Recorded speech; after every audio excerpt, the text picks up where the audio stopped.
ukigo shetani alikuwa anashindwa, na ule ukigo ulikuwa umebeba rehema ya Bwana, na ule ukigo ulikuwa umebeba neema ya Bwana, ulikuwa na rehema. Shetani anasema umemzunguka kwa ukigo, alafu alipozunguka kwa ukigo anasema umemzunguka kwa ukigo pande zote, alafu anasema pamoja na nyumba yake na vitu vyote alionavyo, kazi yake umebariki, kazi yake umebariki, mali yake imeongezeka. Kwa hiyo sikiliza, wakati Bwana anapoweka ukigo, ule ukigo ukazunguka maisha yako, ule ukigo ukazunguka, ukawa kuzunguka kwa hiyo rehema. Sikiliza, nyumba yako inapokea baraka.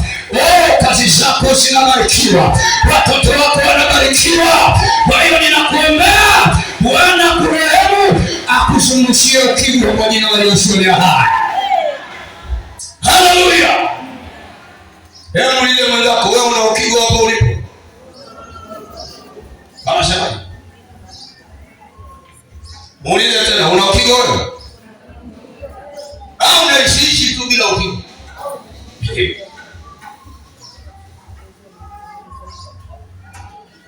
Kulikuwa na ukigo na Ayubu alikuwa juu, lakini shetani anasema kuna ukigo. Ule ukigo ulipomzunguka, maandiko yanasema nyumba yake ikabarikiwa, kazi ya mikono yake ikabarikiwa, kwa sababu kuna ukigo. Pasipokuwa na rehema na ukigo, unakutana na mashambulizi ya ajabu mno.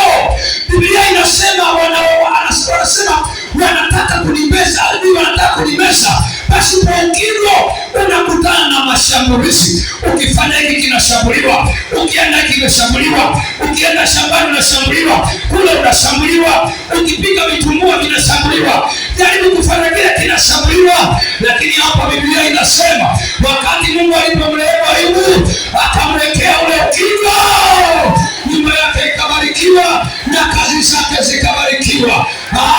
Pekee ukigo Bwana kwa jina la Yesu aliye hai. Jambo la tano, Bwana kurehemu kwa jambo la kutokuzaa. Kwa jambo la kutokuzaa. Kwa jambo la kutokuzaa. Kisoma kitabu kile cha Mathayo 14:37.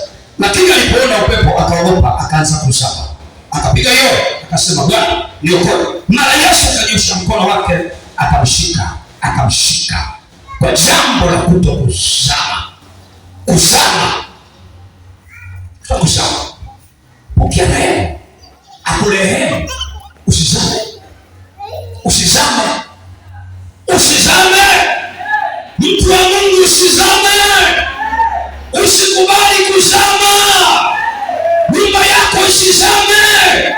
Watoto wako wasizame. Kazi zako zisizame. Hapo Petro alitaka kuzama. Kuna watu wameshazama. Inaki wanaiona hadithi historia. Dunia imesamisha. Wamezama. Lakini wewe nakuombea, Bwana kurehemu. Pokea kutokuzama kwa jina la Yesu aliye hai. Pokea kutokuzama kwa jina la Yesu aliye hai. Mama wako usizame kwa jina la Yesu. Watoto wako wasizame kwa jina la Yesu. Ndoa yako isizame kwa jina la Yesu aliye hai. Jambo la sita, Bwana kurehemu kwa jambo la Yesu kukuona tena.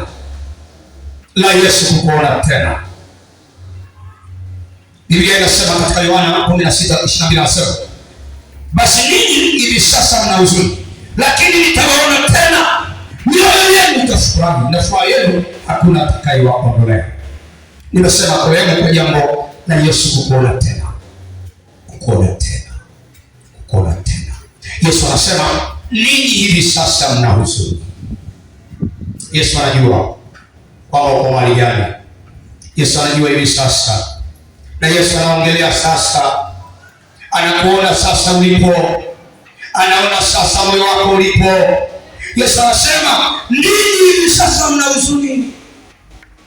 Kuna vitu vimewahuzunisha kwa Mungu. Kuna vitu vimeondoa raha ndani yako. Kuna vitu vimepigana na wewe. Roho yako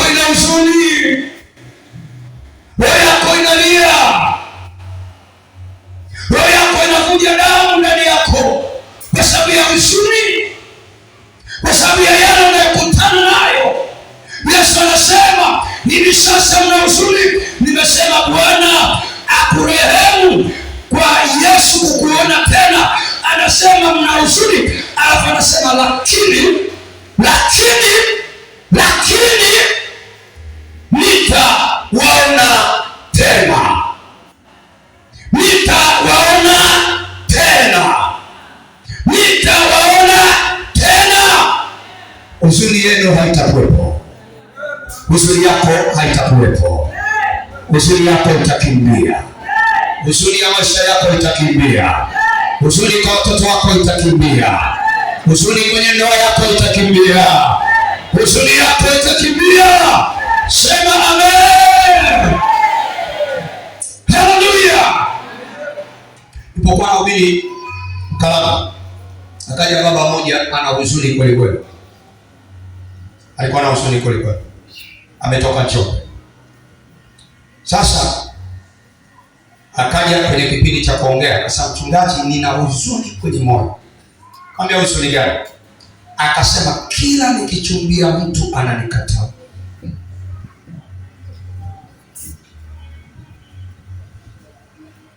Sasa wanakataa mtu.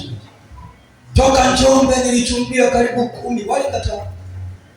Nikasema nije huku milimani huku labda. Na hapo mchungaji wananikataa.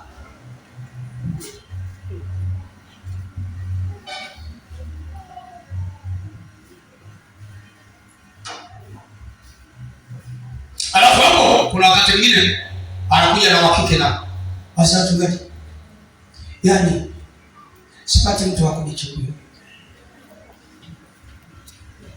Huyu anasema sipati wa kunichumbia, huyu anasema wananikataa. Sasa hapa katikati kuna nini?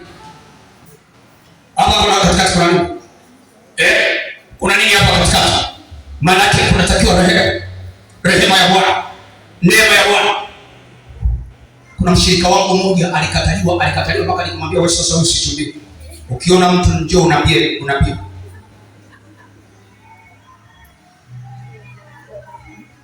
Alikataliwa kweli. Siwezi kutaja majina kwa sababu unamfahamu. Lakini ukimpelekea taarifa useme mchungaji alisema hapa, sijataja jina lake.